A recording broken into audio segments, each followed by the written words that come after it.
Joining us now in the studio is Mohamad Elmasry. He's a professor at the Doha Institute for Graduate Studies. Thank you very much indeed for being with us. There's been a lot of speculation that the Trump administration has done some sort of deal with Benjamin Netanyahu's coalition in order to get it to sign the Gaza ceasefire deal at this point. Do you think that the argument that's being put forward, that this move into the occupied West Bank is part of that deal? Do you think that it has some legitimacy? I mean, I'd be speculating. Obviously, I wasn't involved in the discussions, but I think that that's kind of what it looks like. And we have to remember some of the broader context here. Donald Trump had been saying all the way back in the summer of 2024, when he was running for president, that Israel was too small and that it needed to expand. And this was seen as a signal by the Israeli political elite that Donald Trump would do more of what he did from 2017 to 2021, which was be very, very supportive of Israel's goals. We saw Bezalel Smotrich, the Israeli finance minister, in November, right after the American election, after Trump won the election. He posted to his X account that 2025 would be the year of sovereignty for what he calls Judea and Samaria, the West Bank, right? So we have to understand, Rob, and I don't want to zoom out too much here, but a part and parcel of this Israeli philosophy is this idea of greater Israel. The belief, based on their biblical interpretation, is that all of this land is supposed to be for them anyways, not just Gaza and not just the West Bank even, but also beyond into, surrounding areas, into Jordan and Lebanon and Syria and parts of Egypt and Saudi Arabia. So Greater Israel is very much a real project, and it doesn't make much of a difference whether Israel, from their perspective, whether they move on Gaza first or they move on the West Bank first or they do both simultaneously.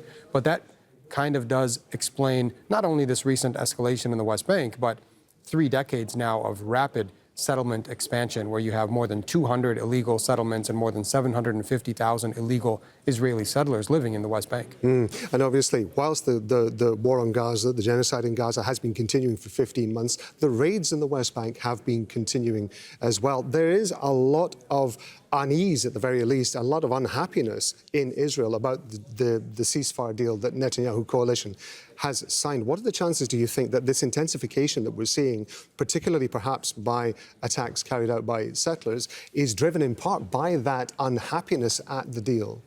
Well, there's no question in my mind that part of this is a kind of compensation. I mean, Netanyahu can now say, okay, we took a defeat, maybe a temporary defeat in Gaza, but we can now point to the West Bank as being a success because they're able to escalate in the West Bank. Think about the quantitative data that we have here, Rob. So as part of this Gaza ceasefire agreement, Israel promised to release 90 Palestinian prisoners last weekend, right? Women and children. So there were 90, and they did release them. They released those 90. But then in the 48 hours after releasing those 90 Palestinian prisoners, they arrested 64, at least, additional Palestinians. And by the time we get to the next exchange, which is scheduled for this coming weekend, Israel may very well end up exceeding that 90 figure. So it might end up being a net victory, if you will, from the Israeli perspective. So I do think that these two situations are linked. I want to ask you briefly about the role of the Palestinian Authority in this, because over the last couple of weeks we've seen it strengthening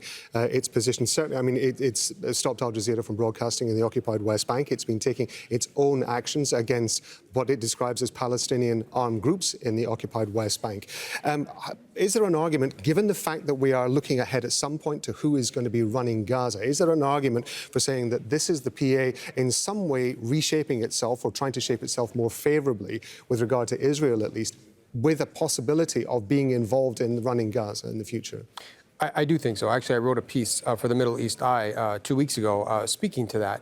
And the reality is that the PA, the Palestinian Authority, has long been a kind of subcontractor and collaborator on the Israeli occupation. Israel stepped up its attacks on the West Bank in August, and then the Palestinian Authority followed suit in December, and they use very similar tactics. And you mentioned the shutting down or the banning of Al-Jazeera. Israel did that and then the Palestinian Authority followed suit. So I do think they're trying to curry favor with the Israelis, also with the Americans, because they would like to have a role in post-war Gaza. The problem, though, is, number one, the Palestinian Authority is deeply unpopular among Palestinians, according to all of the opinion polling data that we have. And also, I think it's premature to write off Hamas completely as a governing body and as a fighting force, as we've seen just in these past few days. They still exist, clearly. They're still operational, and they're still alive and well. It's good to get your thoughts on this. Mohamad Elmasry, we appreciate it. Thank you very much.